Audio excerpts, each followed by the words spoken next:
Bonjour, bienvenue dans le média Le Grenier, le podcast qui donne la parole aux entrepreneurs et entreprises qui font l'immobilier au sens large. Peu importe le domaine, investissement locatif, promotion, travaux, crowdfunding, tokenisation. Mon but est simple, c'est d'avoir une conversation pour découvrir leur univers dans les moindres détails. Je m'appelle Mickaël et je suis le cofondateur de la société Green Living. On accompagne les particuliers à investir dans l'immobilier locatif. Nous sommes spécialisés dans la rénovation énergétique. En clair, les passeurs thermiques n'ont pas de secret pour nous. Alors si vous voulez découvrir le parcours de nos invités, leur motivation, comment ils font, abonnez-vous et rejoignez-moi dans cette conversation.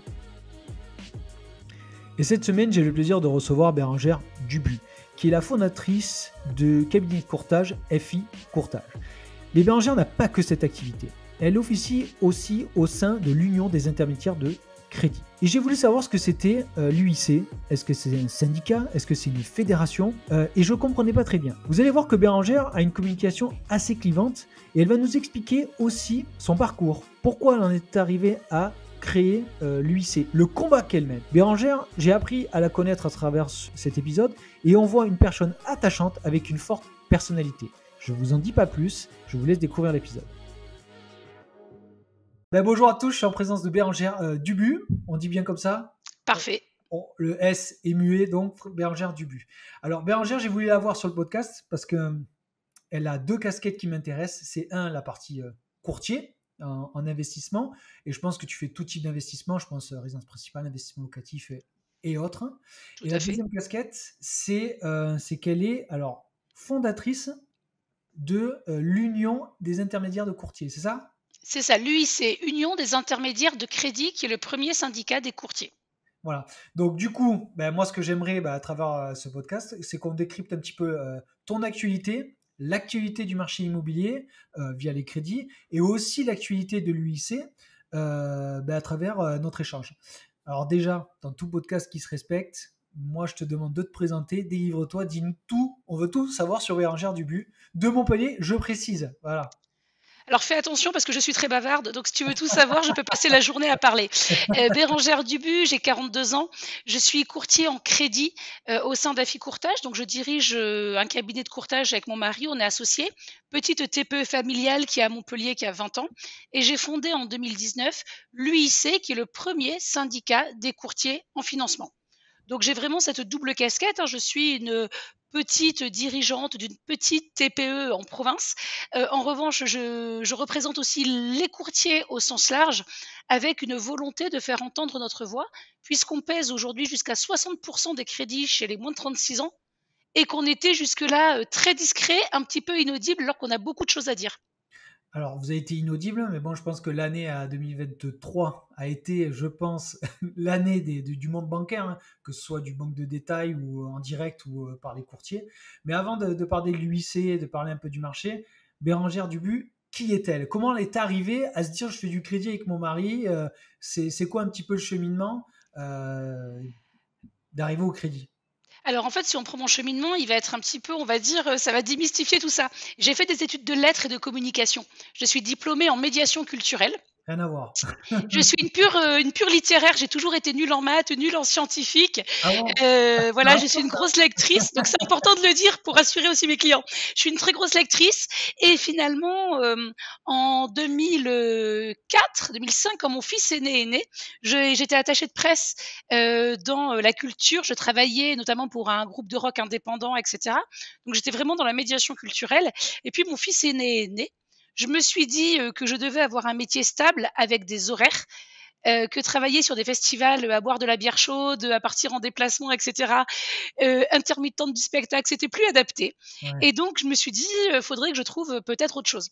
Et en même temps, mon mari était courtier à Nice et un jour, avec un de ses collègues, a rencontré le directeur d'une banque à Monaco, le CIC, qui a dit: «J'arrive pas à recruter de conseillers, parce que pour ma clientèle haut de gamme, ils ont pas de culture, pas manière de parler, il faut maîtriser plusieurs langues. Bref, je trouve pas de banquiers. Les banquiers français n'ont pas ce savoir-être.»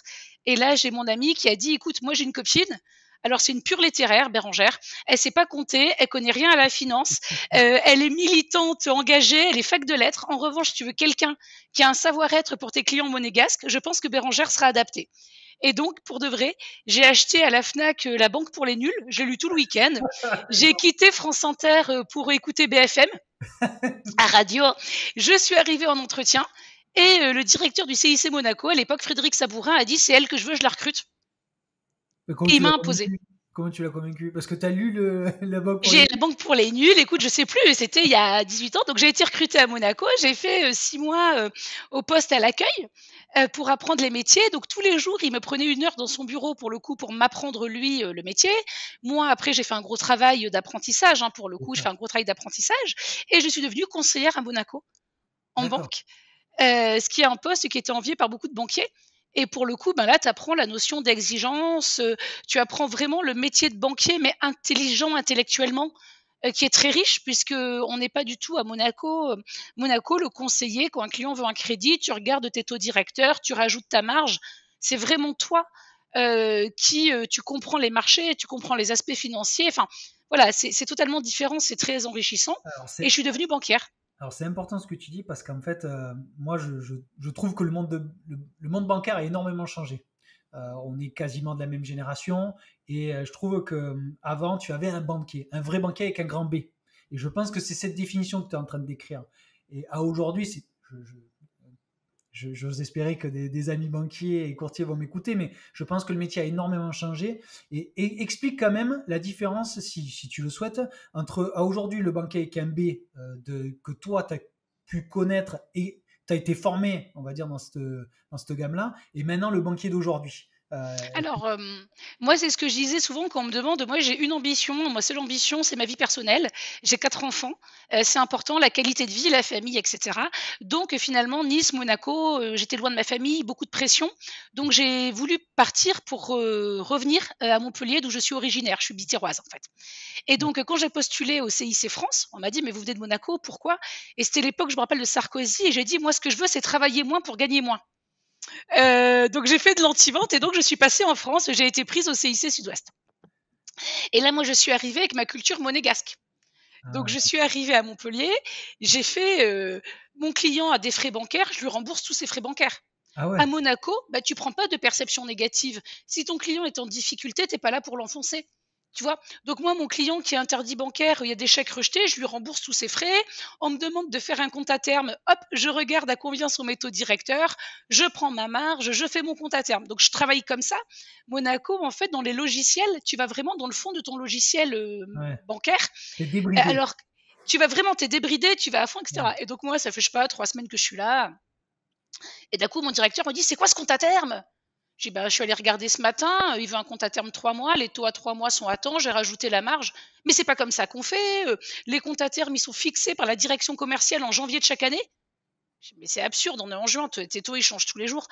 Et puis c'est quoi ces frais que tu as remboursés?» Je dis: «Bah, mon client, il est en difficulté, je vais pas lui prendre 300 balles de frais sur un mois». Et en fait, moi, j'avais gardé de Monaco cette notion de gestion du portefeuille, où tu rembourses tes frais, tu respectes ton client quel qu'il soit aussi. À Monaco, tu as cette notion où tu as tous les clients dans ton portefeuille. Moi, j'avais les patrons, qui gagnaient, 300 000 balles par mois, mais j'avais également leurs salariés qui étaient à 2 000. D'accord. Et Ouais. tu apprends à respecter tout le monde. Monaco, c'est un village. Tu apprends que ton client qui a découvert et qui est peut-être au chômage, en fait, c'est le meilleur ami d'enfance, du prince Albert de Monaco peut-être. Toi, tu as quand même cette culture. Donc à Monaco, tu respectes tous tes clients. Tu travailles totalement différemment. Et c'est vrai que j'ai eu un choc culturel avec la banque où, en fait, en France, on ne t'explique jamais ce que tu fais et pourquoi tu le fais. Parce que ce qui est fou dans ton discours, c'est que tu dis en France, c'est-à-dire que Monaco est vraiment considéré vraiment comme c'est un État, mais ce que je veux dire, c'est que vraiment il y a une culture. On pourrait Ah, croire à la proximité géographique qu'il y ait des ah non, similitudes, non. mais alors pas du Monaco, tout. mais Monaco, ça n'a rien à voir. Par exemple, tu vois, Monaco, sur le trafic, les espèces, moi, ça me fait beaucoup rire aussi. Il faudrait pas que je le dise là, si on m'écoute, si Tracfi ou Bersin m'écoute. Moi, à Monaco, mon client, il venait, il me disait: «Tenez, je dépose 12 000 euros, c'est ma recette». Je le D'accord. mettais sur son compte bancaire. Pourquoi? C'est pas de l'argent sale. C'est la recette de son restaurant, je sais d'où ça vient. Ouais. Si lui, il le met sur son compte perso, qu'il déclare pas, c'est pas mon problème. Tu vois, l'argent sale, c'est très important à Monaco. C'est l'argent où il peut provenir d'une source illégale. Mon Ouais. client qui me dit: «Je retire, 10 000 € en espèces sur mon compte ce week-end parce que je vais jouer au casin et cetera et je vais inviter des filles en boîte». Moi, il faisait ça mes clients, ils venaient retirer 10 000 balles pour aller en boîte le soir. Ça me choque pas, c'est le retrait d'espèces puisqu'il a le droit de prendre de l'espèce pour sortir. En France, par exemple, là aussi ça, moi mes clients, ils venaient retirer: «Bonjour, il me faudrait 4 000», je fais: «Pas de problème». «Pourquoi il Ah veut ouais. 4 000?» Je dis: «Bah, il part en Espagne, il va à la Jonquera, j'en sais rien, il veut 4 000». Non mais moi j'ai pas cette culture-là, mais il faut pas. Pourquoi il faut pas? À Ouais. Monaco, par exemple, tu es très, très vigilant et 10 fois plus qu'en France sur l'argent sale. Ton D'accord. salarié qui pose des espèces, c'est très inquiétant, tu fais très attention. Mais tu es pas là, par exemple, pour juger ce que font les gens. Tu vois, cette notion de que j'ai découvert aussi en France, tu vois, où on me dit: «Oui, mais s'il met des espèces, moi je suis pas les impôts normalement, tu vois? Je suis pas l'URSSAF en fait». Ouais. Et tu as vraiment ces 2 différences. Tu as aussi la différence sur le fait qu'à Monaco, en revanche, tu as une culture où en banque, tu comprends ce que tu fais. C'est-à-dire que le conseiller bancaire à Monaco, il comprend la culture financière, il comprend à combien sont les taux, à combien sont les marchés. En fait, il a un accès libre à l'information pour être un conseiller présent, on va dire, dans la conscience. En France, j'ai été très surprise du fait qu'on m'expliquait, ben, ce mois-ci, tu dois vendre tel produit. Pourquoi? Ben, parce que c'est bien. Non, c'est pas bien. C'est parce que tu veux, toi, que je fasse mes objectifs. En France, on a perdu avec les conseillers le sens de notre métier. Et je crois qu'une des raisons du désamour bancaire, moi j'ai quitté la banque et puis j'ai rejoint mon mari après, non pas, pour gagner plus à nouveau, tu vois? Je suis pas du tout dans cette logique-là, mais je l'ai quitté aussi pour une recherche de sens, Ouais. pour une recherche d'éthique personnelle, pour Service? une recherche de service, de souplesse Ah dans ouais. mon emploi du temps, ça c'est autre chose. Ouais. Mais ça c'est et il y a beaucoup de banquiers que je connais qui perdent aujourd'hui, le plaisir parce qu'on leur enlève le sens et l'autonomie. Mais aujourd'hui, tu le sais, alors je sais pas si tu le sais, comment on forme aujourd'hui les banquiers? Parce que du coup, si la notion de service, c'est quand même numéro un. Les jeunes d'aujourd'hui cherchent du sens. Donc quand tu te lances en banque pour faire pas une carrière, mais en tout cas pour travailler, c'est quoi leur formation d'aujourd'hui, du coup? Moi, alors, aujourd'hui, tu rentres en banque avec un BTS banque et cetera, tu rentres facilement. Moi, aujourd'hui, tu vois, ce qui me fait le plus «souffrir» entre guillemets, c'est que tu as des vagues de départ en retraite Ouais. de vrais patrons. Eh Moi, oui. je sais que je regrette. Moi, en caisse d'épargne, j'avais l'équipe du pôle immobilier. Ils Ouais. étaient 5, c'était les vrais patrons du pôle immobilier. Tu les appelais pour dire: «Tel dossier, écoute, il est refusé, c'est pas normal». C'était des analystes, ils prenaient pas. Tu avais des patrons, tu vois? Ça, aujourd'hui, ça manque parce que ces gens-là partent Ouais. et ils sont remplacés par des personnes qui ne vont pas avoir le même pouvoir. Et donc c'est pas leur faute, c'est que leur direction ne leur donne plus forcément ce même pouvoir. Moi, je sais qu'il reste encore des banques, tu vois, où on a des vrais patrons de pôle immobilier, mais c'est un pur plaisir parce que tu as des professionnels qui ont un oui ou un non, mais tu discutes. Et petit à petit, dans les banques, aujourd'hui, on enlève du pouvoir aux interlocuteurs. Et ben, quand tu as de moins en moins de pouvoir et de moins en moins de prise de décision, ton métier a de moins en moins de sens, tu es de moins en moins investi. Et tu sais les chiffres, hein, c'est la première fois depuis 3 ans que les effectifs bancaires sont en baisse continue, avec de plus en plus de démissions. Et il y a un chiffre terrible qui dit que je crois que 40% des salariés bancaires se sont dit malheureux au travail avec soit harcèlement, soit problème. 40%. Donc ce mal-être, il vient vraiment, je crois, d'un manque de pouvoir et de sens qu'on va laisser aux équipes. Et de considération, non, tu crois pas? Non? C'est Et en fait, tout va ensemble. ouais. Puisque quand on ne te permet pas de faire ce que tu veux avec ton client, en fait, c'est un tout. Ton client, il a des frais. On ne t'autorise pas à être décisionnaire pour lui enlever ou pas. On ne t'autorise pas à prendre la bonne décision ou pas. Donc forcément, ta relation avec son client, elle est dégradée. Donc après, tu n'es pas à l'aise avec tes clients. Comme tu n'es pas à l'aise, bah, tu n'as pas forcément envie de le recevoir et de le prendre au téléphone. Tu vois, moi, je me rappelle encore qu'à l'époque, je me battais sur toutes mes décisions quand j'étais en banque. J'ai fait un pré-conso à un client qui avait pas de travail, mais parce qu'il m'a expliqué qu'il devait, son père était mort et qu'il voulait l'enterrer au Maroc Ouais. et ça coûtait, je sais pas, 4 000 à 5 000 balles. Et ce client, je le connaissais, je lui ai fait confiance, j'ai décidé que oui, je lui faisais un prêt de 5 000 balles alors qu'il était dans le rouge partout, parce qu'il devait enterrer son père. Ouais. Et il m'a payé, mon client. Tu vois, cette manière de faire, ça, tu as du sens. Moi, mes clients, ils se rappellent encore de moi 10 ans après, 15 ans après. Enfin, voilà, moi, j'avais ce sens avec mes clients et je crois que ça existe de moins en moins. Ah oui, je pense que oui, oui, mais ça existe plus, je pense, hein. Je pense que le virage a été pris il y a quelques années, hein. Ça existe encore, tu as encore des banques, qui ont ce sens-là. Tu as encore des banques, moi je vois la différence, hein, sur les banques, tu as encore des banques avec des vrais conseillers et cetera.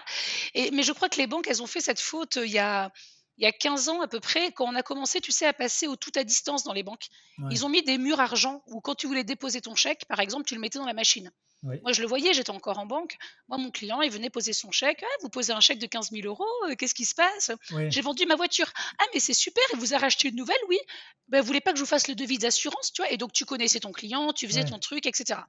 Le jour où on a commencé à dire que tout se faisait automatiquement, ils voient plus leur conseiller, ils font leurs opérations tout seuls. Une fois que tu fais ton opération seul, bah, quand tu veux l'assurance, tu appelles un assurance, tu appelles quelqu'un. Et finalement, les courtiers, et j'en reviens à notre métier, aujourd'hui, on devient les conseillers de la famille, presque comme les banquiers à l'époque. Moi, j'ai des clients, ça fait 4 fois, 5 fois que je les finance. Tu recommandes ton courtier comme tu recommandes ton notaire, comme tu recommandes, voilà. On devient un petit peu ce conseiller où mes clients m'appellent, ils me font un petit mail. Vous en pensez quoi sur ça? Je leur réponds. On a un peu pris ce rapport, je crois, de proximité. Mais comment tu l'expliques par le désamour des banques? Parce qu'aujourd'hui, tu disais qu'il y a des banques là qui sont encore dans le mode famille. Alors bon, je sais pas si tu veux les citer, mais il y a des banques. Moi, je pense que les banques qui sont un peu plus familiales, c'est les banques. Et encore que, j'ai pas en cité certaines du côté de chez nous qui sont considérées comme familles, mais elles se font racheter, tu vois. Donc il y a aussi une logique. Il y a, j'entends ce que tu dis, mais moi j'ai plutôt l'impression, alors peut-être que je suis pas dans le cœur du système, mais plus client. Du coup, j'en vois de moins en moins. Alors par contre, moi ce que j'ai l'habitude de dire, c'est que c'est pas la banque qui fait l'affaire, Conseiller, c'est le conseiller. Nous on le voit, d'une banque à l'autre, d'une agence à l'autre, tu as deux sons de cloche différents. Mais tout à vraiment, fait. hein, c'est fou. Hein. Et donc on a des clients qui nous disent, bah écoutez, ouais, mais moi je vais à telle banque. Je dis, bah, va à l'autre banque, tu verras le même conseil. Et c'est fou, hein, et ça se vérifie à chaque fois. À chaque fois. Alors après, le turnover que tu as dans les banques aussi, tu sais, tu as un turnover des conseillers. À l'époque, je me demandais aussi, moi par exemple, à l'époque, la règle, la banque où j'étais, c'est quand tu rentrais de maternité, pour t'apprendre à avoir eu un enfant, on te changeait d'agence. On C'est-à-dire, te le disait comme ça. je Bah, comprends pas. tu étais conseillère dans une agence, tu Ouais. partais 6 mois en maternité, quand tu revenais, on te mutait, même si ton poste était, tu reprenais pas ton poste à l'époque. Et tu vois, tu avais ça, alors que moi, hein, C'est dingue ça. j'avais posé la question à mon directeur commercial pour dire: «Mais moi, je voudrais reprendre mon poste». Il m'a dit: «Ah bah, tu fais un enfant, tant pis pour toi, c'est le prix à payer». Ça, c'était la grande époque où faire des enfants était mal vécu, tu vois? Mais je crois qu'aussi tu as cette volonté de faire tourner les conseillers à une époque pour ne pas que s'installe ce lien, parce que ton client, plus tu vas le connaître, plus tu vas créer du lien. Peut-être que tu vas, rentrer plus dans le conseil. Enfin, je me dis que ce turnover aussi a forcément une volonté, et à mon avis, les banques y reviendront. Je suis persuadée qu'on va revenir à la personnalisation. Je ne vais pas citer toutes les banques, mais par exemple, toi, le Crédit Mutuel, c'est intéressant. Les clients du Crédit Mutuel sont heureux du Crédit Mutuel. Ils veulent rester C'est à la banque à laquelle je pensais. Voilà, ils veulent c'est ça. rester au Crédit Mutuel, et quand ils Ouais, viennent me voir en tant que courtier, ils me disent: «Voilà, on aimerait être un peu moins cher, ouais, mais s'il vous plaît, aidez-nous à négocier au Crédit Mutuel», tu vois? Donc tu as encore des banques ouais, qui font ça. Moi, ma banque, je la citerai pas, ma banque où ouais, je suis cliente depuis quasiment toujours, et mon dernier crédit, j'avais moins cher ailleurs, je suis restée dans ma banque. Parce que ouais. ma conseillère, si je lui fais un petit mail pour dire: «Est-ce que vous pouvez faire ça?» et cetera, ma conseillère le fait. Ça n'a pas de prix. Ouais. Mais ça, tu vois, et alors du coup, moi je partage ton avis, hein, je pense qu'on a le même avis là-dessus. Mais tu vois, même le rôle de courtier aujourd'hui, je vois qu'il change quand même. Parce qu'en fait, vous êtes quand même euh, énormément tributaire des décisions bancaires. On va parler de l'année 2023, tu vas nous dire un peu comme vous l'avez vécu aussi chez vous, mais c'est un truc de fou. C'est-à-dire que les banquiers, moi j'ai plein d'amis courtiers, hein, et du coup ils me disent, hein, ça répond pas. Alors je ne veux pas faire de généralité, hein, attention, hein, qu'on me prend pas à revers. Mais par contre, là, il y a quand même une bonne proportion où ils sont en vacances, d'accord, les conseillers. Donc pour avoir des retours de taux, nous ça a été un calvaire. Déjà, tu rajoutes les difficultés de l'année dernière, plus le quotidien. Je dis pas que c'est à chaque fois ça, mais ça a rajouté quand même des difficultés sur 2023. Donc toi, sur les difficultés du courtage, on va dire au sens général, et notamment un focus sur 2023. Alors écoute, le courtage, je pense que le métier de courtier a totalement changé en 4 ans. Donc ça, C'est récent quand effectivement. même, hein. Ah non, mais le métier, en Ouais. fait, on est en plein bouleversement. Les courtiers, je suis obligée de t'expliquer une partie un peu pénible, tu vois, mais de contexte Vas-y, juridique. on est Les là. courtiers, on est mandatés par le client, Ouais. qui nous signe un mandat. Le mandat, c'est une procuration. Il dit: «Voilà, toi, tu as le droit de faire toutes les démarches par mois», et on facture notre client, comme l'avocat est mandaté, comme l'huissier, comme le notaire, et cetera. Pas de problème. Ce qui s'est passé, c'est qu'à l'époque, les banques, elles avaient besoin de clients. Elles avaient besoin de nous, et elles ont dit: «Ben, nous, si vous voulez, on vous paye en faisant des contrats commerciaux quand vous amenez des clients». C'était les conventions, il y a 20 ans. Ouais. Toutes les banques payaient tous les courtiers pareil. Donc finalement, tu étais très indépendant puisque ton client, tu disais: «Ben, moi, que vous alliez là ou là, c'est pareil, je suis payé 1 du montant du prêt». OK, pas de souci. 2019, c'est une des banques, dont une en priorité qui pèse 35 de part de marché dans notre région, décide que non seulement ils coupent tous les contrats des courtiers immédiats sans préavis, d'accord? Donc ça, c'est Ouais. un problème commercial, mais que derrière, ils ne traiteront plus les dossiers des courtiers. Et derrière, leur emboîtent le pas d'autres banques. Tu as C'est une fou ça. entente, hein, clairement. Ouais, Et ouais, nous, on se ouais. retrouve à dire: «Attendez, si on ne peut plus présenter à nos clients 100 du marché, on ne peut plus exercer». Donc c'est clairement une entrave à la concurrence, une entrave à notre métier. Parce que tu as 2 problèmes. La banque, elle a le droit de plus te payer, de résilier ton contrat, c'est pas un problème. Mais en revanche, elle ne peut pas t'interdire de représenter ton client. Tout comme la police peut pas dire: «Moi, je veux pas d'avocat dans mon commissariat». En fait, c'est exactement ça. Nous, on est les avocats. Ils peuvent pas dire: «On veut pas d'avocat au commissariat, on les garde à vue, on se les fait tranquilles». Ben là, c'est la même chose. Du coup, c'est pour ça que va naître l'UIC, qui aujourd'hui est présent partout, et on va dire: «Attention, on va en revenir à la loi». La loi, c'est que le courtier est payé par son client, vous n'avez pas le droit de ne pas traiter nos dossiers. Et il va y avoir pendant 2, 3 ans ce combat juridique, hein, avec notre avocat, qui est aussi un avocat, montpelliérain, maître Gandillon, avocat du Mmh. TLM, qui a fait un travail. Il a créé une bibliothèque juridique qui n'existait pas, une documentation, et on lui doit, une grande partie de nos victoires. Et on va travailler avec les pouvoirs publics, notamment Bercy, ministère de l'économie et des finances, la CPR, la Banque de France, pour dire: «Attention, vous devez rappeler les banques à l'ordre».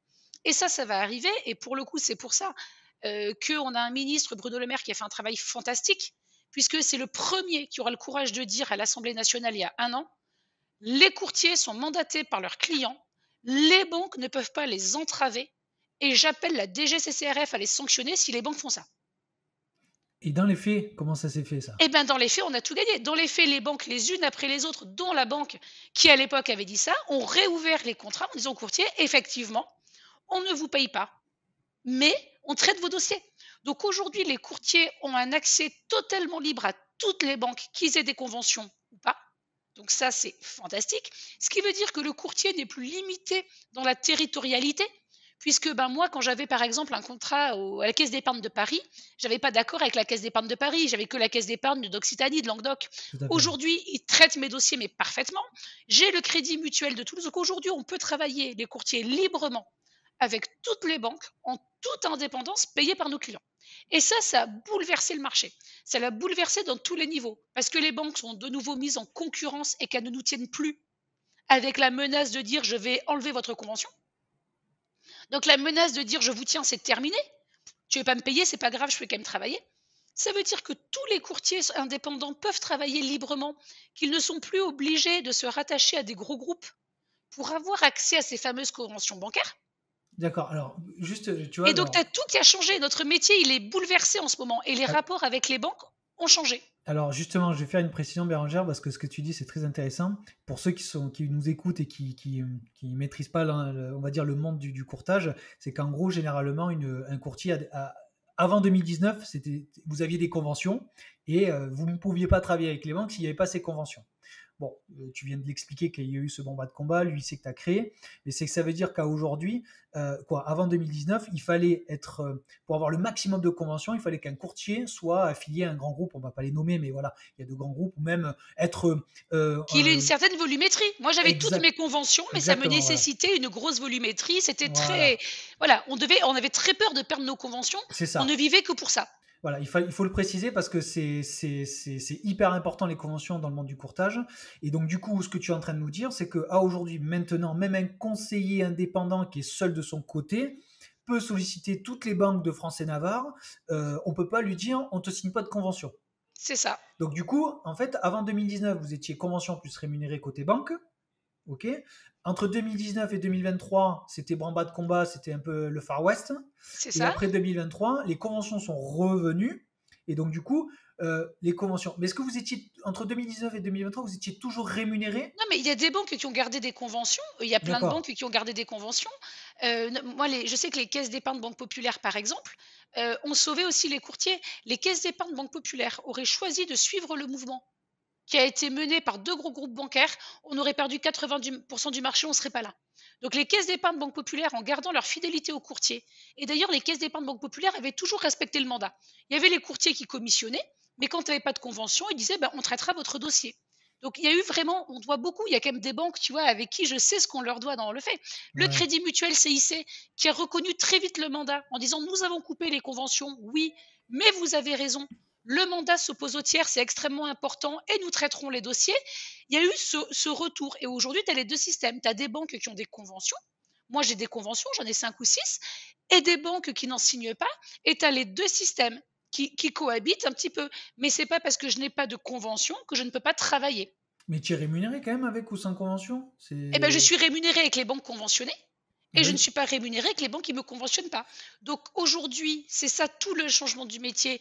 Dans mon mandat, je précise à mes clients les banques qui me payent, je précise combien elles me payent, je sollicite l'ensemble des banques du marché et je remets à mes clients un tableau comparatif de tous les accords que j'ai eus et Ouais. c'est lui qui va choisir, effectivement, mais tu as encore les 2 systèmes qui cohabitent. Alors, tu vois, moi j'ai une question, vraiment naïve, hein, franchement, parce qu'en fait, je me dis, pourquoi à l'époque certaines banques ont arrêté les conventions? Elles sont revenues avec votre combat juridique, c'était un fait, mais pourquoi elles les ont arrêtées? Parce qu'en fait, l'histoire, alors avec le recul, c'est toujours facile, mais c'est que à aujourd'hui, tu te rends compte que moi, les courtiers, je trouve que, un, vous êtes utile, d'accord? Et deux, c'est que vous n'avez pas la même approche, surtout en termes de montage de Eh dossier. bah oui. Et en fait, on pourra le développer si on veut, mais le montage de dossier, c'est la clé. D'un projet à un autre, tu peux pas monter un projet d'une résidence principale, et encore que, on pourrait. Chaque cas est unique. Pour moi, chaque dossier est unique. Donc, quelle a été, est-ce que tu le sais, la motivation de certaines banques d'arrêter les Oui. conventions et d'y revenir par la suite? Contrainte Alors peut-être, mais d'y revenir. Alors, elles sont pas revenues aux conventions. Il y en a qui sont pas revenues. Il y en a qui sont juste revenues à Alors respecter la loi plus nous payer. pourquoi elles Elles reviennent ont pas? coupé. Ouais. Pourquoi elles ont coupé? En fait, les banques qui ont coupé les conventions, il y a eu le mouvement a été parti pour tuer la concurrence Entre et les banques courtiers ou là, des les cour courtiers? les courtiers non, les courtiers mettent les banques en concurrence entre elles. Oui. On ne peut pas le décorréler avec l'assurance emprunteur. Tu sais que les banques gagnaient énormément sur l'assurance emprunteur. Oui, Tu as eu toutes les lois successives et pour finir la loi Lemoine qui permet aujourd'hui au consommateur de choisir l'assurance où il veut. Tu tout es à fait. d'accord? Oui. Qui c'est qui va informer le consommateur emprunteur qu'il peut prendre l'assurance ailleurs? C'est rarement son banquier. Non. C'est le courtier. Non, mais c'est le courtier. Oui, c'est Donc les sûr. banques, en fait, ont vu les courtiers soudainement, elles pensaient que comme elles nous payaient, on était leurs salariés. Moi, je me rappelle avoir sorti la responsable de prescription de la fameuse banque qui nous a virés après, quand elle est venue dans mon bureau me dire: «Vu qu'on vous paye, vous allez faire comme ça». Ah ouais. Et on s'est levé avec mon mari, on a dit: «Je crois que vous n'avez pas compris, on n'est pas vos salariés, on a terminé la discussion». Ils pensaient que comme ils te payaient, tu étais leur salarié. Donc ça a été un problème et ils ont dit: «Bah, maintenant, on va vous demander de pas faire ci, pas faire ça, pas faire ça». Ils ont vu, que les courtiers, travaillaient pour le client et donc effectivement qu'on ne répondait pas, à tous leurs besoins et secondement, ils ont vu arriver l'assurance emprunteur qui se libéralisait et ils se sont dit: «Si on continue à avoir des courtiers qui comparent et l'assurance et la banque et le taux, on va perdre nos marges. Donc il faut tuer la profession». Comment tu tues la profession? Tu coupes le robinet. Tu coupes le robinet sans préavis. Mmh. Ouais. La banque a été condamnée auprès du tribunal en cour d'appel à Paris pour rupture brutale des relations commerciales en septembre. C'est-à-dire qu'en 4 ans, on a tout gagné et la rupture des relations commerciales et la fin des conventions. Tu coupes brutalement, les courtiers perdent 30 à 40 de chiffre d'affaires, donc brutalement. Ça les force à changer leur modèle puisque d'un coup, ils doivent facturer leurs clients. Nous, on était des courtiers gratuits depuis 15 ans. Ouais. Donc on a dû apprendre à facturer le client, à tout changer, donc ça change ton modèle. Ça veut dire que comme derrière, ils étudient plus tes dossiers, tu ne peux plus présenter à ton client un panorama d'offres, donc tu es déstabilisé dans ton métier. Ouais. Tu rajoutes à ça des campagnes de communication très agressives sur tous les réseaux partout, notamment certaines qui dénigraient les courtiers en disant pourquoi vous allez payer alors que c'est nous qui décidons. Tu as une profession qui allait mourir. Ce qui s'est passé, c'était ça. Et une fois qu'il n'y avait plus de courtiers, tu n'avais plus de mise en concurrence et les banques entre elles pouvaient continuer à vendre leur assurance emprunteur, à vendre leurs frais, etc. Il n'y a plus de mise en concurrence. Donc ça, on est vraiment passé, je pense que notre métier a failli disparaître et sans l'intervention de Bercy qui a rappelé la loi, il n'y aurait plus aujourd'hui de courtier, j'en suis persuadée. Parce que, en fait, pourquoi alors je pense que le but c'est pas de les nommer parce que sinon on va nous attraper de, de délation ou quoi, mais pourquoi certaines banques t'ont dit ok on garde les conventions et d'autres non? J'ai compris celles qui n'y avaient pas, mais pourquoi celles qui t'ont dit, bah, écoute, on garde les conventions, les ont gardées? Bah, parce que les banquiers savent aussi que le courtier est un intermédiaire qui permet de conserver leurs clients. Ouais, Parce que moi, effectivement, quand j'ai un client, je sollicite toujours sa banque en disant, voilà, monsieur untel m'a sollicité, les conditions de marché sont ça. Donc déjà, ça permet de garder ton client quand tu as envie d'être informé. Le courtier te permet d'acquérir une nouvelle typologie de clientèle. ouais, C'est-à-dire que le banquier, ben, quand moi je présente mon dossier, il peut choisir en fait quel dossier il a envie de faire, etc. Que quand tu as un dossier courtier, tu vois, là j'ai un dossier à déposer, mon dossier courtier, il est monté, il est relié, il est analysé, il y a tout qui est fait, le banquier le prend, il a les stats, il a les chiffres, il a les analyses. Un dossier par un courtier, tu l'analyses en 45 minutes contre 6 heures d'études pour un dossier classique. c'est ton côté littéraire, ça. Et ça, c'est mon côté littéraire. Moi, je raconte des histoires. Moi, je raconte toute l'histoire de mes clients. Je fais, j'annonce, mais ça, tu vas y être. Parce que ton courtier, il a quand même toutes ces assurances professionnelles qui font qu'en cas de faux documents, tu peux te retourner contre lui. Ouais, Donc, les banques voient. Et aujourd'hui, le principe de la convention, c'est un accord commercial entre la banque et le courtier qui va permettre finalement à la banque d'acquérir une typologie de clientèle pour faire son portefeuille. Quand tu as un contrat et que la banque te dit qu'elle fait telle condition pour tel profil, ben, tu as la banque qui veut du fonctionnaire, de la banque qui veut de la profession libérale, de la banque qui veut du jeune cadre, et le courtier va leur permettre de gagner des parts de marché à un coût qui est très modeste. Hein. Aujourd'hui, tu fais une campagne télé, ça te coûte très très cher, et tu ne sais pas qui tu récupères.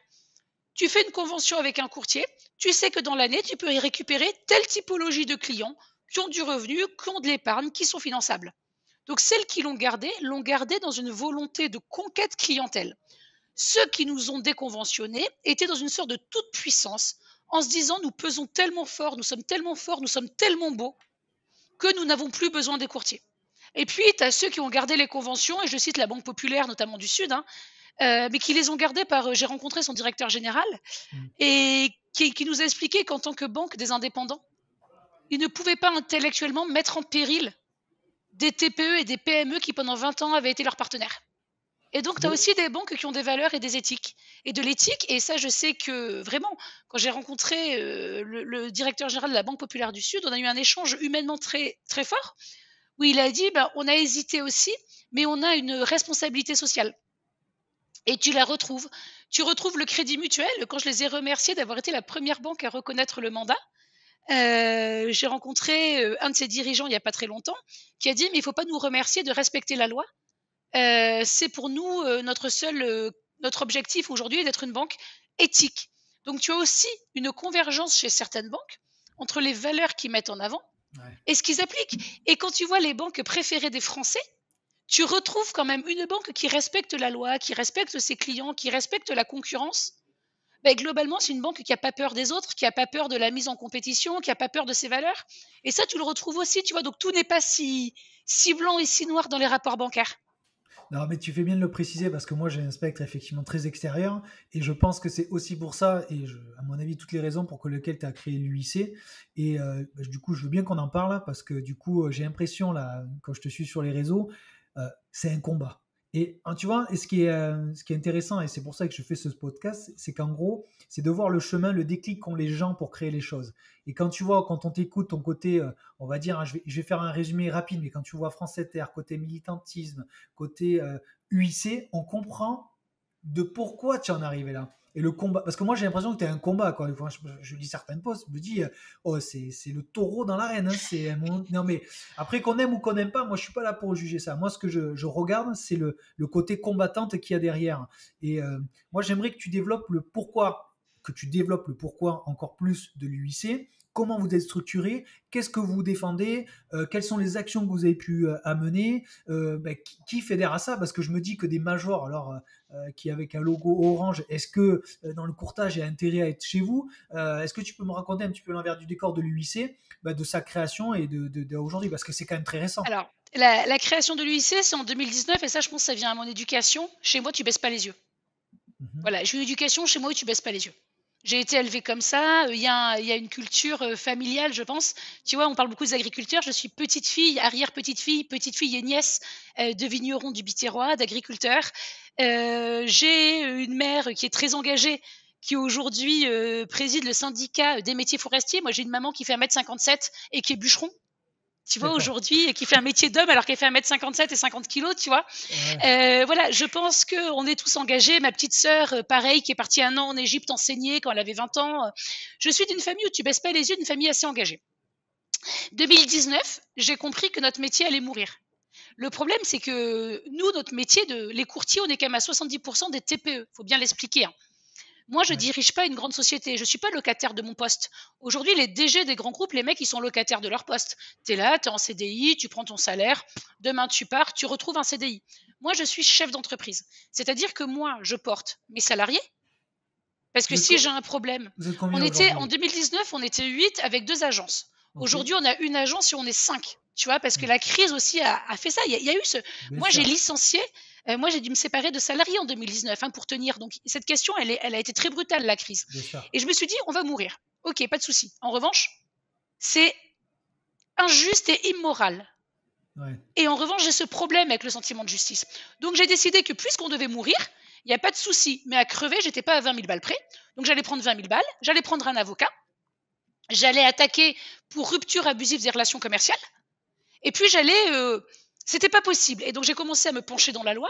Je suis repartie à la fac faire un DU en droit des obligations en plus pour bien comprendre le droit du contrat, etc. Et je me suis rendu compte à ce moment-là que le mandat, il n'y avait que le mandat dans la loi. Et que depuis 20 ans, quand on nous expliquait, et d'ailleurs toutes les associations de courtiers qui nous ont jamais défendus à l'époque, et c'est pour ça que j'ai aussi créé l'UIC, parce qu'on n'avait pas de représentants, qu'il n'y a personne qui nous avait représentés pour dire aux banques, les conventions, elles sont possibles, mais elles ne sont pas exigibles. Notre profession est une profession réglementée. Le mandat s'oppose aux pierres, c'est le principe du droit des obligations. Le contrat passé entre les parties s'oppose aux tiers. Donc, non seulement je vais attaquer sur la rupture des relations commerciales, mais en plus de ça, je vais faire reconnaître le mandat. Et pour ça, il me faut un outil. Et donc, j'ai appelé toutes les associations de courtiers pour dire, attendez, les banques sont en train de nous déconventionner, on va disparaître. Vraiment, il y en avait 5, je les ai toutes appelées. Et il y en a une qui m'a dit, non mais attendez madame, on n'est pas là pour ça, on n'est pas un syndicat. Et là, j'ai raccroché, je fais, ah ouais, c'est pas un syndicat. J'ai regardé sur Google, pas de syndicat, que peut faire un syndicat? Contrairement à une association, seul le syndicat peut aller en justice pour ses adhérents. Là, ça faisait longtemps que nous, à Montpellier, on a une très bonne ambiance entre tous nos confrères. Donc, on se rencontrait 1 fois par mois. Bref, j'ai appelé nos confrères, j'ai dit, bon, il faut qu'on mange ensemble. Là, je crois, les gars, il faut faire un syndicat. Et donc, j'ai créé l'UIC. Comme ça. J'ai créé l'UIC, j'ai déposé mes statuts le 18 juin 2019, jour de mon anniversaire de mariage. C'est rigolo, tu vois, à la mairie de Montpellier. Et donc, on voulait que ce soit quelque chose de collaboratif. Donc, au départ, on était 4 courtiers. J'en ai un le matin qui a fait faux bond pour dire ma franchise m'a interdit. Ok. Si tu veux, tu peux les nommer. Après, je t'oblige à rien. Non, je ne nommerai pas pour lui. Je nommerai pas parce que pour le coup, il est sympa. Les 2 autres ont signé, tu vois. Et donc, ils se sont mis, tu sais, ça c'est les hommes, j'aime bien, je vais me moquer, mais il y en a un, il est costaud, il fait du rugby, tu vois, grande gueule, il fait, moi je me mets président du syndicat, parfait, président adjoint, et moi je me mets secrétaire général, tu vois, c'est moi qui ai tout fait, je suis petite secrétaire. Je dépose les statuts, le soir, les 2 démissionnent, mail de 8 lettres, j'ai eu des appels de toutes les banques, j'ai une famille à protéger, t'avais l'impression que le GIGN était chez lui en train de tenir sa femme en otage et ses gamins, tu vois. Le mec, 12 heures de pression, les 2 démissionnent, et je me retrouve toute seule avec mon syndicat. Et je leur dis, mais vous ne pouvez pas démissionner maintenant, enfin, on vient de le créer, je viens de l'annoncer sur les réseaux. Et là, les 2 démissionnent et ils me laissent toute seule dans le syndicat. Donc, j'ai mon mari qui gentiment adhère, comme il est courtier. Il vote pour changer les statuts. Donc, il me nomme secrétaire général. Il faut qu'on soit 2, lui, trésorier. Et là, je me dis, qu'est-ce que je fais toute seule avec ce syndicat? Je suis toute seule. J'ai un petit peu peur. Donc, juillet, août, je laisse passer. Octobre, on peut les nommer, Crédit Agricole du Languedoc résilie toutes les conventions de tous les courtiers sans préavis par SMS, mais il vire aussi les courtiers qui avaient démissionné. Et donc je me dis, en fait, la théorie de la serpillière ou baisser les yeux, ça n'a jamais payé. La preuve, ils se retrouvent tous dans la merde. Et là, comme j'avais un vieux banquier d'une vieille banque qui ne savait pas faire de copie cachée, quand il écrivait au courtier, il nous mettait tous, tu sais, en copie comme ça. Je reprends un de ces mails, j'envoie un mail à tous les courtiers du département pour dire voilà, j'ai retrouvé le mail hier, tu vois, le premier syndicat des courtiers est lancé, etc. Réunion. Première réunion, on est 10. Et j'ai des confrères, Antonin, Stévo, qui vont dire écoute, Coralie, je crois que tu es suicidaire, ça marchera jamais, mais franchement, tu as du courage. Et ils me font chacun un chèque. Ouais, Et du j'ai mis 10 soutien. C'est adhérents. du soutien. Mais Ouais. il me dit, c'est du soutien, on te fait un chèque, ça marchera pas. Mais j'en ai quand même une, Charlène, qui me dit, écoute, moi j'ai une agence à Béziers, va voir mon équipe à Béziers, je te fais un rendez-vous. Je vais à Béziers et j'en ai 5 qui adhèrent. Puis ils me disent, attends, moi j'ai une copine à Perpignan, faut que tu ailles la voir. Et j'ai fait Perpignan, j'ai fait Narbonne, j'ai fait Toulouse, j'ai fait Nîmes. J'ai commencé à faire 10 adhérents, 20 adhérents, 30 adhérents, 40 adhérents, jusqu'à ce qu'il y ait le salon du crédit. Entre-temps, j'écrivais toutes les semaines à tout le monde. Bruno Le Maire, une fois par semaine, pour lui dire qu'il devait rappeler aux banques la loi. Bruno Le Maire, l'Assemblée nationale, la Commission des finances. Notre maire de Montpellier, j'ai harcelé Michael Delafosse, j'ai harcelé André Deljarry et la CCI, qui m'a été après d'un grand secours, la ville de Béziers, Robert Ménard. Enfin, j'ai harcelé tout le monde pour dire on doit rappeler les banques à l'ordre. Les banques ne sont pas toute puissance. J'ai écrit à la DGCCRF, à la presse. Enfin, Après, j'ai inondé. je peux comprendre. Alors, Monsieur Deljarry, c'est notre président de la CCI, Oui. donc Hérault, non, ou Languedoc, je sais pas Héros. exactement. Hérault. Mais les maires, hein, quel est le poids qu'ils ont, les maires? Tu vois, politique pour remonter à Bercy, c'est que je comprenne, c'est ça? Les maires, ils peuvent faire remonter à Bercy, il faut remonter à leur parti.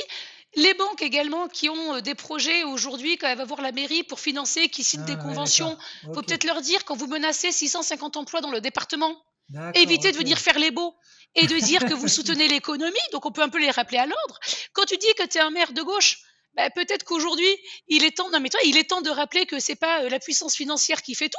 Donc j'ai écrit, mais à tout le monde. Et puis dans les villes, les bassins d'emploi, moi j'avais une agence à Béziers que j'ai fermée, j'ai tout Ouais, regroupé à Montpellier par sécurité, ouais. ça supprime une entreprise, et pour le coup, pour la municipalité, et on a été soutenu par la municipalité de Béziers aussi, c'était un préjudice. Donc j'ai écrit à tout le monde, jusqu'à ce que j'aille au salon du crédit avec un de mes confrères, où il y avait une conférence où tu avais le Trésor, la CPR, les associations de courtiers, tous ces gens qui s'écoutent parler, s'écoutent parler, s'écoutent parler, et qu'à la C'était fin en ils disent, quelle est-ce que année? Excuse-moi, c'était Véronique. en 2020, je pense, 2020, non, 2000, ouais, octobre 2020, 2020, 2021, 2021. Est-ce que quelqu'un a une question? Et là, j'ai levé la Aucune. main.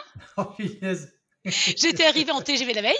J'ai dit oui, j'ai une question. Vous nous parlez de contraintes, d'obligations. Il y avait la députée Valéria Faure-Montagne qui avait porté la réforme du courtage. Et elle était capable de porter la réforme du courtage sans parler du mandat. C'était magnifique en fait. Elle voulait réformer le courtage, Sans nous mandat. mettre des droits, mais c'est la seule qui n'a jamais répondu à aucun courrier, tu vois, drapé dans sa magnificence. Et donc j'ai dit, mais Madame la députée, vous parlez de la réforme du courtage, mais à un moment donné, nous les courtiers, nos droits ne sont pas respectés puisque notre droit d'exercice est menacé. Le mandat, aujourd'hui, il faut rappeler aux banques que le mandat s'oppose aux tiers qu'elles sont dans l'illégalité. Notre problématique, c'est pas de savoir si on fait 7 heures, 14 heures, 28 heures de formation par an. On n'en a rien à foutre, notre métier, on le connaît. Notre problème, c'est pas de savoir aujourd'hui s'il faut que les courtiers puissent aller exercer s'ils veulent en Chine, etc. On s'en fout des diplômes, c'est pas ça le problème. Le problème aujourd'hui, c'est qu'est-ce qu'on fait pour travailler librement. Et j'ai fini de parler, et là, d'un coup, toute la salle s'est levée, a applaudi, Énorme. métier assez masculin, tu vois, et j'ai peut-être 150 mecs qui ont dit, bah attends, c'est quoi ton syndicat, comment on adhère? On Ouais. filait des cartes de visite avec Antonin et des flyers, j'ai récupéré 150 adhérents de plus, qui m'ont dit, mais moi tu fais des réunions, et puis Bercy m'a répondu, en me disant, mais Mm. on aimerait vous rencontrer, donc je suis allée à Bercy, et là j'ai pu leur expliquer la réalité, ce que je t'explique là, en disant, voilà, aujourd'hui on est 34 000 courtiers, on représente 112 000 emplois, on est mandaté par le client. Et les banques nous exigent des contrats commerciaux. Et donc, on a commencé à travailler pour dire, mais pourquoi les banques exigent ça? Pourquoi? Et il y a eu ce travail qui a été fait de fond. Et j'arrêtais pas de dire, il faut rappeler les banques à l'ordre. Et on me répondait, on ne peut pas rappeler quelque chose d'évident sans raison. Le ministre ne peut pas faire un communiqué de presse pour dire les banques doivent respecter la loi. Et moi, je disais, mais si, c'est simple, il suffit qu'ils le disent, tu vois. Eh Et ouais, ouais. finalement, j'ai écrit à tous les députés de la commission des finances, j'écrivais à tous les députés, jusqu'à ce qu'un député du Tarn, Frédéric Cabriolet, pose la question à l'Assemblée nationale au ministre pour dire pourquoi les banques ne respectent pas la législation et qu'est-ce que vous proposez. Et grâce à ce député qui a posé la question, et grâce au ministre de l'économie et des finances qui a fait une réponse très claire, il a répondu en effet, elles sont dans l'illégalité. Dès lors qu'on a eu ce texte, il est affiché dans mon bureau en A3, encadré, etc. Dès lors qu'on a eu ce texte-là, on n'a eu plus qu'à le renvoyer à toutes les banques pour dire, bah, pour celles qui ne respectent pas le mandat, je crois qu'aujourd'hui la réponse est claire. Et toutes les banques se sont mises en conformité. Et je remercie Philippe Brassac, qui est le directeur général du groupe Crédit Agricole, qui a permis que tout se remette en conformité. Le point juridique de litige avait été levé. Et aujourd'hui, il reste une banque qui ne respecte pas la loi, et c'est une banque publique, donc tu vois, c'est encore plus fou, c'est la Banque Postale. Quasiment, à part la Banque Postale qui continue à vouloir des conventions envers et contre tout, malgré une assignation au tribunal, malgré la DGCCRF qu'on a saisie. Tu as la Banque Postale qui campe sur ses positions. C'est normal, c'est une grosse institution, il y a ce côté peut-être un peu fonctionnaire où ils ont du mal à accepter le changement en 4 ans. Mais après, derrière, on a tout gagné. Donc nous, les courtiers, on est 10 fois plus puissants aujourd'hui, sécurisés, indépendants et du côté de nos clients que ce qu'on l'a jamais été. Écoute, c'est une putain de quoi. Une masterclass de fou là. C'est-à-dire que ouais, non, mais ton combat, c'est au-delà du courtage. C'est qu'il y a quand même parce que la réaction de Bercy a été simple à la fois. Mais Et bon, oui, t'as dû quand même remonter à quoi, remuer ciel et terre pour ne serait-ce qu'avoir, je sais pas, une heure et demie de rendez-vous avec eux pour juste un rappel à l'ordre. C'est mais ça tu qui est sais fou. que je crois qu'on te dit que ce qui compte, c'est pas ta banque, mais ton conseiller. Ouais, Moi, je pense que je suis tombée à Bercy sur un interlocuteur et oui, qui a envie qui est animé par un sentiment pour le coup, il y a cette vision du politique, qui est très abîmée actuellement, mais je crois que tu as encore des politiques, notamment des hauts fonctionnaires, qui ont quand même cette vision, du bien public. ouais. Malgré tout, Bercy, la loi, sur la libre assurance emprunteur, Bercy l'a imposée aux banques. C'est ce qui fait qu'aujourd'hui, des gens qui ont des problèmes de santé, rappelle-toi, n'ont plus de questionnaire santé et qui Ouais. peuvent s'assurer. Ça a été un geste fort socialement. À partir de Heu certains montants, hein, si tu à partir me. en dessous d'un certain montant, un Ouais, certain âge, voilà. mais globalement, ça a Ouais, été la loi Lemoine portée par oui. Bruno Le Maire, ça a été puissant. Et je pense que je suis tombée sur un interlocuteur qui avait envie de comprendre, de laisser faire la concurrence, de ne pas tuer les TPE-PME. J'ai aussi été en rapport avec le cabinet d'Olivia Grégoire, qui est ministre des TPE et des PME, et son cabinet, en tout cas, a été très très à l'écoute parce qu'ils ont bien vu qu'on était 34 000 chefs d'entreprise, 110 000 emplois. Donc je crois qu'il y a quand même une volonté à Bercy de préserver nos entreprises, de préserver l'emploi, de préserver la concurrence, parce que le courtier, c'est du pouvoir d'achat. Quoi que t'en dises, aujourd'hui, le gain moyen calculé il y a 3 ans par Cardiff, hein, l'assureur, passé par un courtier, c'était 18 000 euros de gain en moyenne. Le Ouais. courtier défend le pouvoir d'achat. Le courtier, il est indépendant. Il travaille pour son client. Mais voilà, mais je sais que j'ai eu infiniment de chance de tomber sur un interlocuteur au cabinet du ministre qui m'a entendu, qui m'a reçu, qui, je pense, n'a pas été choqué par mon côté franc, brutal, terrain, et qui a été capable de traiter le dossier en profondeur pour se rendre compte qu'en effet, il y avait une vraie illégalité et qu'il fallait y mettre un terme.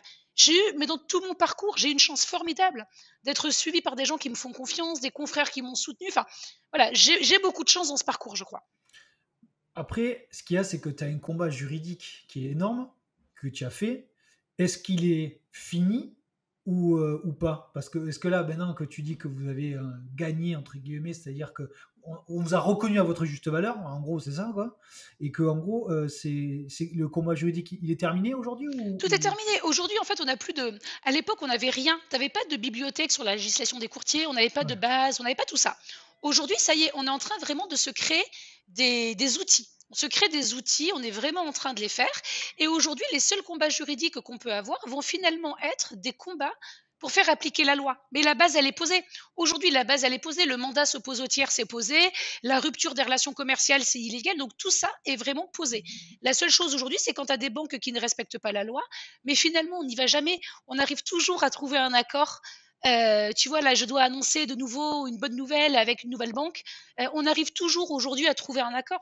c'est Les quoi la banques bonne n'ont pas. nouvelle? Je veux le savoir, Et moi. je peux pas encore la dire, j'attends. Alors pour le coup, je respecte hyper la loi et les embargos, tu vois. Mais aujourd'hui, les banques, en fait, elles ont vu aussi, et ça, c'est notre responsabilité. Les Ouais, banques ont vu qu'on n'était pas leur ennemi.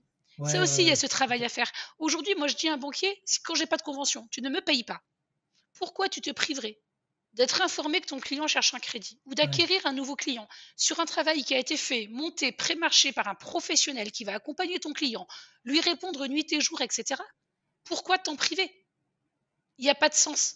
Il n'y a pas de raison. Et on est en train vraiment de renouer. On va dire que l'UIC, on est parti en guérilla parce que les moyens étaient disproportionnés. Ouais. Donc effectivement, moi, je ne peux pas avoir une armée derrière moi de juristes. En revanche, je peux être ce petit caillou dans la chaussure qui t'embête un peu tous les jours.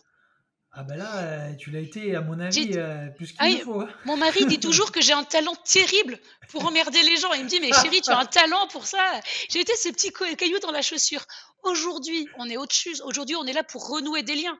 L'essentiel, c'est pas de faire la guerre. L'essentiel, c'est de créer la paix. Et aujourd'hui, on est dans la phase 2024 où on crée. Il y a 2 phases aujourd'hui. Créer des liens et enfin, que certains, pouvoirs publics reconnaissent les courtiers. Il y Ouais. avait quand même beaucoup de mépris au sein de la CPR et tu vois, je les cite très tranquillement. La Direction générale du Trésor, contrairement à ces gens-là nous méprisaient. Pour eux, on est des mercenaires, et cetera.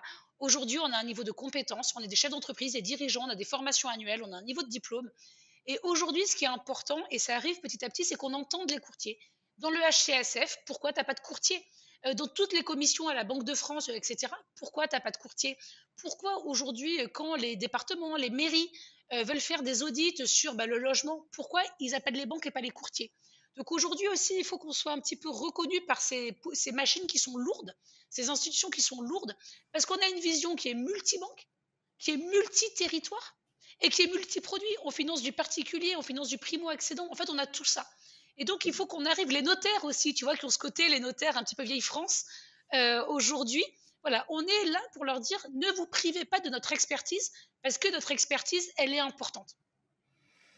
Bah, écoute, j'ai envie de te dire, c'est quoi l'actualité du coup de l'UIC, les combats que vous êtes en train de mener et le futur? Parce que j'ai l'impression, si je le résume, et tu pourras développer, mais c'est tu es en train de structurer en fait la professionnalisation d'un syndicat dédié aux C'est ça. courtiers. C'est ça. Donc aujourd'hui, les syndicats, au départ, j'étais seule en avant. Pourquoi?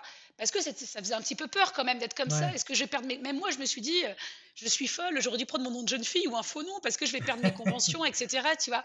Aujourd'hui, mon cabinet va bien, ça va. Et donc le deal avec mes adhérents, au départ, c'était très drôle. T'adhérais, mais les fichiers étaient confidentiels parce que personne ne voulait savoir qu'il était adhérent de l'UIC. Ils adhéraient pour me soutenir, mais ils avaient trop peur. Aujourd'hui, mes adhérents mettent tous en signature de mail adhérents de l'UIC. Aujourd'hui, quand tu adhères à l'UIC, tu as un diplôme, tu vois, je dois avoir le mien, derrière, tu as un certificat d'adhésion. Tous mes confrères sont super fiers de l'afficher. Aujourd'hui, être membre de l'UIC, t'en es fier. Être membre de l'UIC face aux banques, c'est dire, voilà, j'ai une manière de travailler, mais j'ai aussi derrière un syndicat qui va me défendre.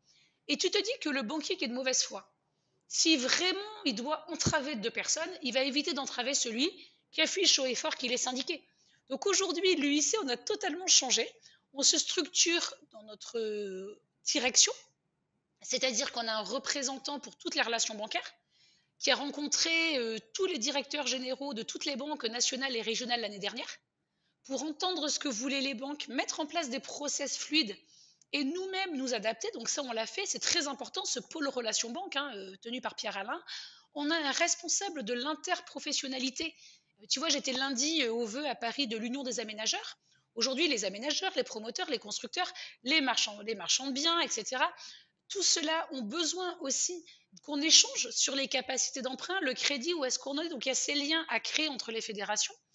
On a effectivement des relais locaux de l'UIC dans toutes les régions et dans les départements où leur mission des relais locaux, c'est de faire ce que fait l'UIC au niveau national.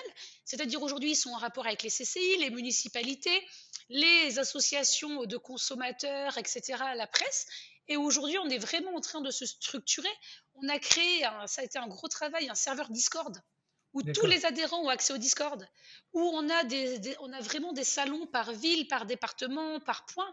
Et le but de l'UIC aujourd'hui, c'est de structurer notre manière de travailler. Parce qu'il faut qu'il y ait ce changement de mentalité. Le courtier ne travaille pas pour la banque, il travaille pour le client. Le courtier a des droits. Le courtier doit les faire valoir. Pendant trop longtemps, les courtiers, on était écrasés. Tu es écrasé par la banque qui te menace, tu es écrasé par le client qui te met la pression, tu es écrasé par tout le monde. Aujourd'hui, moi, vraiment, une de mes grosses objectifs, un objectif, c'est de dire on va redresser un peu les épaules, tu vois. Nous, on est courtier, on n'est pas des sous-banquiers. On n'a pas à rougir, on a un niveau d'études. Nous, on est capable de vendre 2 500 € d'honoraires quand toi, tu n'arrives pas à vendre ta MRH à 130 balles. Donc le banquier qui me prend d'eau, chez le gars, on va se détendre. Tu vois ce que je veux dire? Aujourd'hui, non mais aujourd'hui, pour être courtier, tu as un niveau d'études, tu as des formations obligatoires. On n'est pas arrivé par hasard. Aujourd'hui, moi, je sais te faire un tableau d'amortissement de tête. Moi, je connais toute la réglementation. Moi, j'ai un taux de transformation de 92%. Et donc, ce que je donne à mes confrères tout le temps aussi, c'est de leur dire, mais soyez fiers. Soyez Ouais. fiers, on est des chefs d'entreprise, on est des créateurs d'emplois, des créateurs de valeur.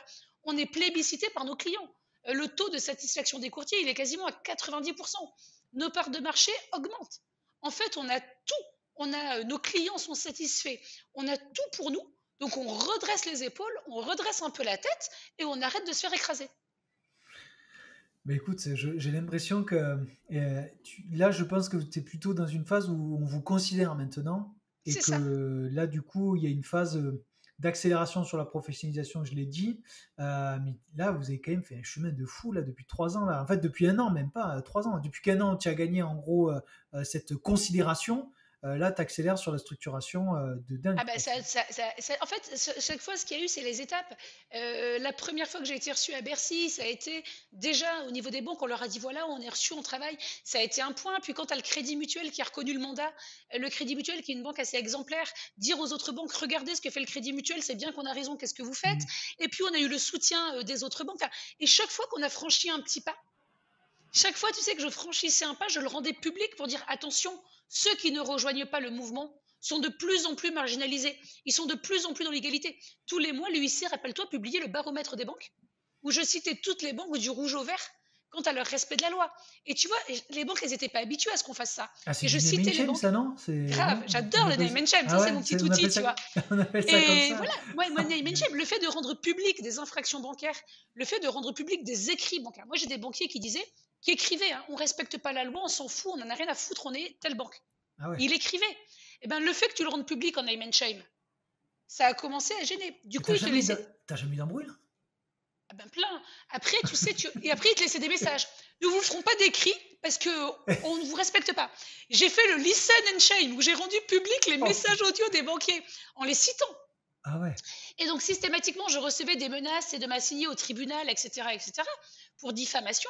Et donc, merci Maître Mindel, mon avocat, mon autre avocat qui, lui, s'occupe de toute la partie, on va dire, pénale, diffamation, etc. Et je disais, mais attendez, je vous diffame? Ok, donc vous respectez le mandat? Eh ben oui, mon gars, parce que si je te diffame, c'est que tu respectes le mandat. Oui, on respecte le mandat. Vous pouvez l'écrire? Oui, on va l'écrire. Bon, ben voilà, ben écoutez, on arrête tout, on a gagné, bonne journée. La reconnaissance du mandat avec certaines banques, elle a été comme ça. Puisque vous m'attaquez en diffamation, prouvez que je mens. Prouvez que vous mentez, ben, il faut prouver que vous respectez le mandat. Est-ce que vous vous engagez à respecter le mandat? Et là, ils sont coincés. Gros rapport de force quand même, hein. De dingue. Hein. Ouais, oui, c'est vrai. Gros rapport de force, c'est-à-dire c'est vraiment... ouais, c'est un mais combat. Moi, j'ai pas l'impression que ce soit très compliqué quand je le raconte. Alors Bérangère, si, il faut quand même remettre la vraie vie, c'est que c'est quand même difficile, c'est que tu as quand même ta boîte de courtage, tu as une vie de famille, tu as ce combat à mener, tu es allé à Paris, parce qu'en fait il y a une chose moi que j'allais te demander, c'est pourquoi personne ne l'a fait avant. La Et peur. là, il y a un gros. Là, dans un podcast, un blanc, Bérangère, c'est pas top. Je sais, c'est mal, mais je réfléchissais. Non, mais la ce que peur. la peur, la peur des banques, t'as pas idée de la terreur où les banques nous tenaient à un moment donné. 2019. Moi, 2019, si je crée aussi le syndicat, je dis qu'en fait, ça suffit, c'était du harcèlement. C'était du harcèlement. Les banques qui te faisaient des mails pour te dire que si tu faisais pas tel chiffre avec eux, tu perdrais ta convention. Il y avait un tel climat de peur. Ils n'arrêtaient pas de nous dire depuis 3 ans qu'ils ne garderaient que les meilleurs courtiers. Ceux qui feraient tant de chiffres avec eux, ceux qui ne feraient pas d'assurance déléguée, ceux qui ne feraient pas de vagues. Moi, j'ai écrit à la directrice générale du Crédit Agricole, Véronique Flacher, pour dire que le climat devenait irrespirable, que ce n'était pas acceptable, que si elle voulait couper les relations avec les courtiers, il n'y avait pas de problème, moi en tant que courtière, mais qu'elle devait respecter un préavis parce que j'avais des salariés, etc. J'ai été convoquée au siège du Crédit Agricole pour me dire que c'était une honte que j'ai osé écrire à leur DG. Il y avait cette pression et tout le monde avait peur de se dire, en fait c'est la théorie. Il y a une banque, Crédit Agricole Alpes-Provence, a arrêté de travailler avec les courtiers il y a 8 ans. Les associations, les franchises, tout le monde a dit, il ne faut rien faire parce qu'un jour ils y reviendront, il ne faut pas se faire mal voir. 8 ans après, ils n'y sont pas revenus. C'est long, hein? Ben là, ils y sont revenus avec l'UIC. Et on a repris un dialogue, on a échangé. Ça se passe très bien. Ils ont dit, ben, on ne savait pas que c'était illégal. Enfin, on est reparti très bien. On y est reparti parce que je suis un petit peu montée au combat. C'est fou de croire. C'est comme tes gamins, en fait. Imagine ton gamin. Moi, j'en ai 4, tu vois. Il rentre, mon aîné, à 18 ans. Il est assez fêtard. Si tous les soirs, il rentre à la maison à 5 h du matin, totalement déchiré, en laissant la porte de la maison ouverte, etc., sans aller en cours, et que je lui dis rien, parce que j'ai peur d'avoir une dispute avec mon petit chéri, il y a peu de chances qu'à terme, ça se finisse bien. Tu vois le principe? Si ton gamin, il fait ça une fois, et tu dis attention, on t'écrit 2 fois, 3 fois, 4 fois, et qu'à la 5e fois, c'est la guerre, la prochaine fois, il y réfléchira. Mais tu le mets surtout. Il n'y a pas de raison quand quelqu'un ne te respecte pas, qui te respecte si tu ne fais rien. Mais c'est ta femme ou ton mari qui te parle mal si tous les soirs il dit alors qu'est-ce qu'on mange, bobonne? Et que tu dis rien, il n'y a pas de raison qu'un jour il se mette au fourneau. En fait, ça, moi je suis quelqu'un de pragmatique. Dans la vraie vie, il n'y a pas de raison que ton salarié qui arrive tous les jours à 10h30 du matin, si tu lui dis pas chérie, tu as des horaires, il n'y a pas de raison qu'il arrive à l'heure. Donc finalement, la théorie de dire ne faisons rien, faisons profil bas, un jour ça reviendra, c'était pas vrai. Les femmes, on n'a pas gagné aucun de nos droits sociaux, le droit de vote, le droit de l'avortement, les droits à l'égalité, on l'a pas gagné en faisant de la broderie à la maison. Les 35 heures, les congés payés, tu n'as aucun droit qui se gagne en étant chez toi. Tu n'as aucune raison que l'oppresseur donne des droits à l'opprimé. Et les banques étaient les oppresseurs. Donc d'un coup, tu es obligé de changer ce rapport de force. Et maintenant que le rapport, on est sur un rapport égalitaire, Ouais, je on pense peut que refaire quelque c'est chose. ça, Il y c'est que avait je cette pense, égalité. ouais, voilà, c'est revenu à l'équilibre, on va dire, avec du bon sens, parce que je n'ai pas l'objectif d'être au-dessus des banques ou que les courtiers, Non, l'association soient je dis syndicats. toujours, le courtier propose et la banque dispose. On propose librement avec déontologie, le banquier choisit avec déontologie. C'est tout. Tout ce qu'on demande, c'est ça. Moi, je prends des refus bancaires, etc. Je m'entends très bien avec tous les banquiers de la place. T'as pas On plus a de refus, toi, hein, Non. dans ton... Et non, eh Non? ben c'est quoi, au début, je crois même qu'ils ont peur à refuser un dossier. Ici, ça va être trop pénible. Mais non, mais moi, je prends des refus, tu vois. Et je peux citer une banque, la BNP. On a une super directrice de pôle immobilier, une vraie banquière, tu vois, depuis 10 ans à Montpellier. Écoute, elle me prend un dossier sur 3 parce qu'elle est très sélective. Ouais, Mais son choix, il est toujours juste. Son ouais, ouais, oui, il est juste, il est basé sur le dossier. Son non, il est non. Et c'est ça qu'on veut avec les banquiers. C'est des ouais. banquiers qui décident en toute indépendance, déontologie, sur des critères de qualité. Et derrière, nous, on respecte leurs décisions, tu vois. On demande que ça, cette égalité de traitement. Écoute, Bérangère, franchement, en pensant t'inviter, je m'attendais pas à tout ça, honnêtement. Du coup, là, on arrive un petit peu sur la fin du podcast. Mais du coup, vous êtes combien à l'UIC aujourd'hui? T'es toute seule, t'es accompagnée? Combien d'adhérents? Est-ce que Ah tu veux donner non, des chiffres un peu? aujourd'hui, on a 32 relais régionaux C'est énorme. officiellement qui représentent l'UIC dans tous les départements et régions, d'accord? D'accord? Ok. On a un bureau où on est 5 avec effectivement moi, la secrétaire générale, un secrétaire général adjoint, un trésorier, un responsable des relations banques, un coordinateur des régions, et on a un sixième poste qui est très important, c'est le déploiement informatique. Puisqu'aujourd'hui, on est en train de se déployer par le Discord, on a créé une bibliothèque, on crée des modèles automatiques pour déposer les plaintes à la DGCCRF automatiquement et à l'autorité de la concurrence quand il y a un non-respect. Enfin, on a tout ça. Donc, on a vraiment ces 6 personnes qui derrière, et l'interprofessionnalité, pardon, 7, qui derrière ont des petites équipes réduites avec nos relais locaux et nos adhérents. L'UIC, on représente environ 2000 personnes sur 34 000 courtiers, D'accord. Ah je ouais, pense. on va dire, allez, en même pas 3 ans, je veux dire, ça a plus qu'explosé, ouais. C'est ça. D'accord. Bon, ok. Eh Et ben, je écoute, connais chacun de mes adhérents et je réponds à chacun de mes adhérents. Enfin voilà, on fait du sur-mesure. Moi, mes adhérents, quand ils m'appellent, j'ai tel problème avec telle banque, tel truc. L'UIC, j'ai toujours dit, c'est un outil dont chacun doit prendre possession pour arriver à faire son travail sereinement. L'UIC, c'est que l'outil que je donne au courtier. Tu veux que je t'aide à faire ton mandat, je t'aide. Tu veux que je rappelle un tel qui t'a pas payé. La défense des honoraires. En fait, l'UIC, c'est l'outil qui doit permettre à chaque courtier. Moi, je ne suis pas là pour les juger, mes confrères. Je ne suis pas là pour dire qui bosse bien, qui bosse mal. Je m'en fous. ouais. Les profs, quand ils manifestent, c'est tous les profs. Ils disent pas, toi, le prof de sport, tu fous jamais rien en jogging. C'est tous les profs. Les médecins, quand ils manifestent, c'est tous les médecins. C'est pas, ça va, toi, l'ophtalmo, c'est pas trop dur. Ben, Ouais. moi, les Ouais. courtiers, c'est tous les courtiers. Les nationaux, les locaux, les franchisés, les nationales. Vraiment, tout le monde. On est là, ensemble, pour avancer. Et l'UIC, c'est que l'outil qui te permet de me bosser. Bon, en tout cas, ton message comment dire, je pense qu'il va être très, très, très écouté, à mon avis. Je Euh, t'avais dit que j'étais bavarde. Ouais, mais ça va, bavarde, là pour moi c'est dans le bon sens, c'est-à-dire que là tu as une cause, tu les défends. Après, on n'est pas là, moi je suis pas là pour juger les banques, les anti-banques, pro-banque ou anti-courtier ou pro-courtier. Je pense que là voilà, tu as exprimé un message et qui est le tien je trouve que tu l'as donné avec beaucoup de passion et je pense que les gens aiment ça. Et je pense que c'est pour ça aussi que tu as réussi à fédérer, je pense, autant de personnes en si peu de temps, c'est que les gens ont besoin de gens qui se battent qu'on soit pour ou contre, voilà, avec les intérêts et les moyens de pression de chacun. Mais en tout cas, tu as réussi à fédérer des gens. Et ça, moi, j'ai qu'à te dire bravo parce que c'est quand même du boulot. Parce que j'imagine que vous êtes tous bénévoles. C'est en plus en marge de votre travail, en plus en marge de la vie de famille. Donc, c'est quand même un combat du quotidien. Mais donc, il faut louer ça aussi. Voilà. Du coup, Bérangère, où est-ce qu'on peut te contacter? Est-ce que c'est tu as une adresse LinkedIn, LinkedIn à LinkedIn, fond? LinkedIn, Bérangère Dubu sur LinkedIn, il y a le site de l'UIC, Voilà. il suffit de taper UIC, syndicat courtier, parce Alors, que c'est aussi l'UIC, le syndicat des industries chimiques. Donc ah ouais, UIC, d'accord. syndicat courtier, on a un site internet, sur LinkedIn, on est très présent, on est sur Twitter, on est sur Instagram, on nous retrouve facilement, tu tapes UIC, courtier, etc. Et aujourd'hui, il ne faut pas vraiment, je veux dire à tous mes confrères courtiers, on a beaucoup plus de droits que ce qu'on avait il y a 4 ans. Donc le climat est compliqué, mais la crise du logement actuel, la crise de l'immobilier, la Ouais. mutation, c'est pas notre crise à nous. Parce que nous, on a plein de levels. On peut encore augmenter nos parts de marché. On peut se diversifier. On peut passer du neuf à l'ancien. En fait, Ouais. les courtiers, on a tout qui s'ouvre à nous désormais. On est totalement libre. Donc il y a une crise, c'est vrai. On l'a subie, c'est vrai. L'UIC continue à travailler sur le HCSF, sur les avancées, sur les normes. Mais voilà, il faut dire à tous mes confrères qu'on est beaucoup plus fort que ce qu'on était il y a 4 ans. Et ça, c'est une bonne nouvelle. Bah écoute, moi ce que je te revois, c'est de faire un espèce de catch-up, comme on dit dans le monde du podcast, dans quelques mois, de voir un petit peu l'évolution de l'UIC, de voir l'évolution un petit peu des actions que vous avez menées, parce que c'est vrai qu'on n'a pas parlé du HCSF, on n'a pas parlé de beaucoup de choses. Moi je regarde mes notes, je suis dégoûté, mais j'essaie de tenir le cadre un petit peu de mon format. Comme ça nous fera des sujets de conversation par la suite. Normalement, Euh, dans quelques mois, j'aurai plein de super nouvelles à annoncer. Je suis chaude là.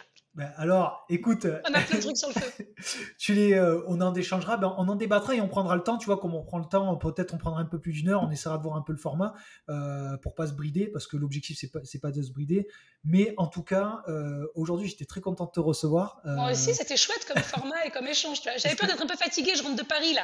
Je suis rentrée hier soir tard, mais Non mais finalement, là, ça m'a mis en forme pour la journée. voilà, tu m'excuseras auprès de tes 4 enfants et ton mari, là, voilà, parce que là je crois que je t'ai démarré la journée. Ah là, Bon, je en suis tout chaude. cas, Merci, en tout cas, c'était très sympa et à quand tu veux. allez, ciao, ciao, merci. Au revoir. Et voilà, c'est la fin de l'épisode. J'espère que cela vous a plu. Mais bon, on va pas se quitter comme ça. Et il existe 3 moyens pour continuer ensemble. Le premier, c'est de me faire des retours. Je réponds à tout, croyez-moi.